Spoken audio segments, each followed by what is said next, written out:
दोस्तों, अगर आप भी रोहित शर्मा और मोहम्मद शमी को बेहतरीन शानदार खिलाड़ी मानते हैं तो वीडियो को लाइक जरूर कीजिएगा। दोस्तों, पहले टेस्ट के चौथे दिन ही भारत के आगे नतमस्तक हुआ श्रीलंका। गुस्से से बौखलाए कप्तान रोहित ने शतक नहीं बल्कि दोहरा शतक जड़कर इतिहास के पन्नों में दर्ज कराया अपना सुनहरा अक्षरों में नाम। तो उनका बखूबी साथ निभाते हुए यशस्वी के साथ मिलकर गिल ने तो श्रीलंकाई गेंदबाजी क्रम को तहस नहस करके रख दिया। तो आखिर कैसे रोमांचक पहले टेस्ट के चौथे दिन ही भारतीय टीम ने बना डाले 550 से अधिक रन। इतने बड़े स्कोर को डिफेंड करते हुए कैसे मोहम्मद शमी ने मात्र 2 ओवर में ही 8 विकेट लेकर पूरी तरह से श्रीलंका को ढेर कर दिया। सांसें रोक देने वाले इस रोमांचक मुकाबले की टीम इंडिया की शानदार बैटिंग और गेंदबाजी की पूरी हाईलाइट तो हम आपको दिखाएंगे, लेकिन उससे पहले आपको क्या लगता है कि रोहित, गिल और यशस्वी में कौन सबसे बेहतर बल्लेबाज है? अपनी राय नीचे कमेंट करके जरूर बताएं।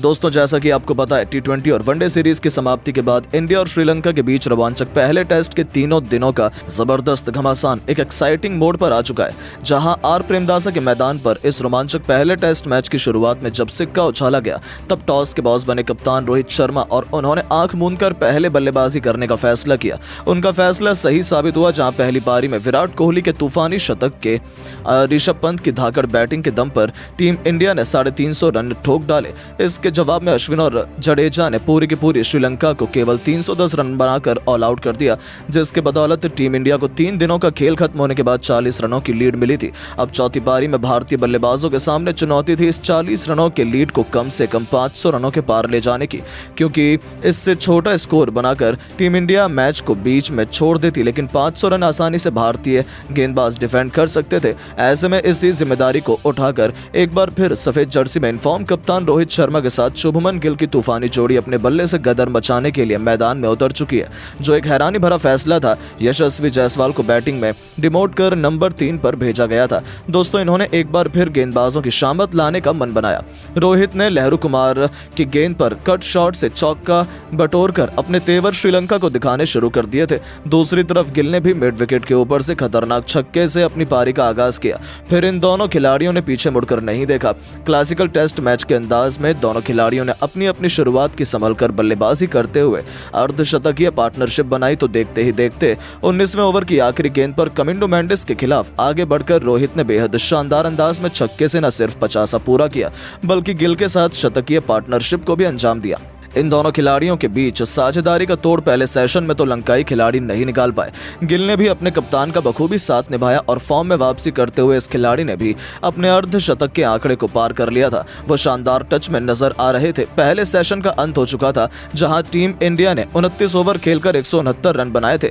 दोनों खिलाड़ी अर्धशतक बनाकर खेल रहे थे। लंकाई टीम को इन्होंने एक भी सफलता हासिल नहीं होने दी थी। लंच के बाद मैदान में दोबारा उतरते रोहित ने गेंद को बाउंड्री नहीं सीधे स्टेडियम के बाहर मारकर तूफानी छक्के से इस सेशन की शुरुआत की थी।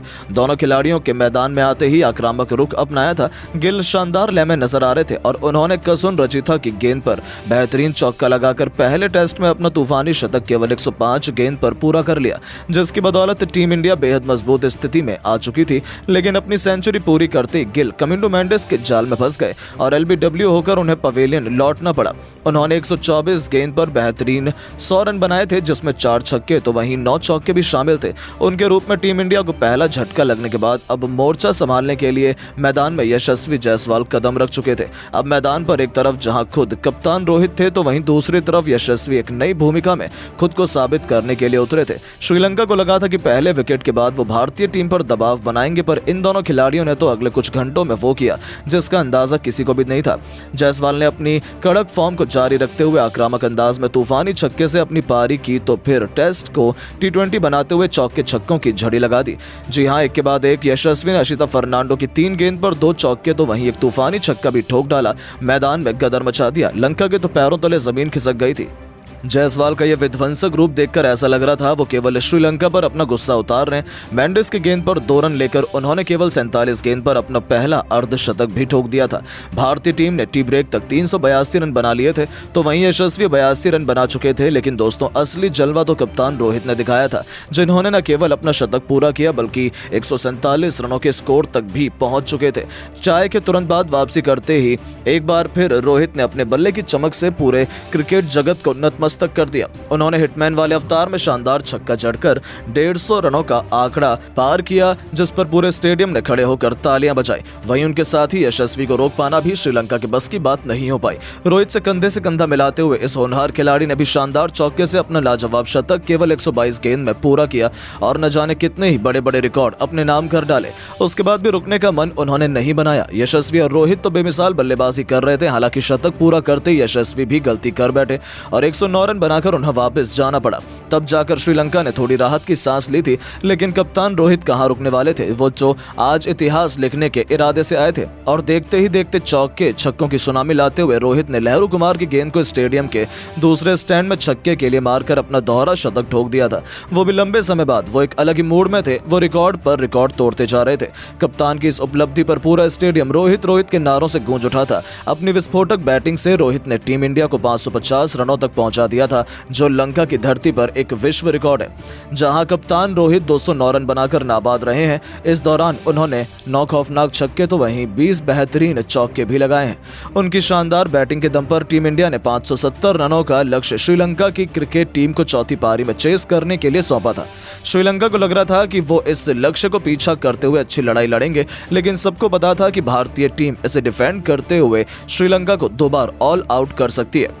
और दोस्तों, ऐसे ही हमें एक बार फिर देखने को मिला। श्रीलंका के बल्लेबाजों ने शुरू में तो दमदार शुरुआत की थी, लेकिन भारतीय गेंदबाजों ने ऐसा कोहराम मचाया कि पलक झपकती श्रीलंका की क्रिकेट टीम ने अपने 7 बल्लेबाज केवल 130 रन बनाकर ही गंवा दिए थे, जिसमें पेस बॉलिंग को शहंशाह मोहम्मद शमी ने आग उगलती हुई गेंदबाजी से सितम ढाते हुए अपना पंजा खोला, तो रविचंद्रन अश्विन ने भी एक विकेट चटकाकर इतिहास के पन्नों में अपना नाम दर्ज करवाया। एंजेलो मैथ्यूज, बाथुम निशंका से लेकर कप्तान धनंजय डिसिल्वा जैसे बड़े बड़े बल्लेबाज भी कुछ नहीं कर पाए। आलम तो यह था कि श्रीलंका के 4 बल्लेबाज तो अपना खाता तक नहीं खोल पाए थे। पूरी तरीके से अपने घर पर श्रीलंका तबाह बर्बाद हो चुकी थी, वो भी मोहम्मद शमी की खौफनाक गेंदबाजी, जहां बाकी गेंदबाज को तो मौका भी नहीं मिल पाया। उससे पहले ही शमी ने श्रीलंका का सफाया कर दिया और चौथे दिन का खेल खत्म होने तक अभी भी श्रीलंका की क्रिकेट टीम भारत के लिए हुए लक्ष्य से कम 410 रन पीछे थी।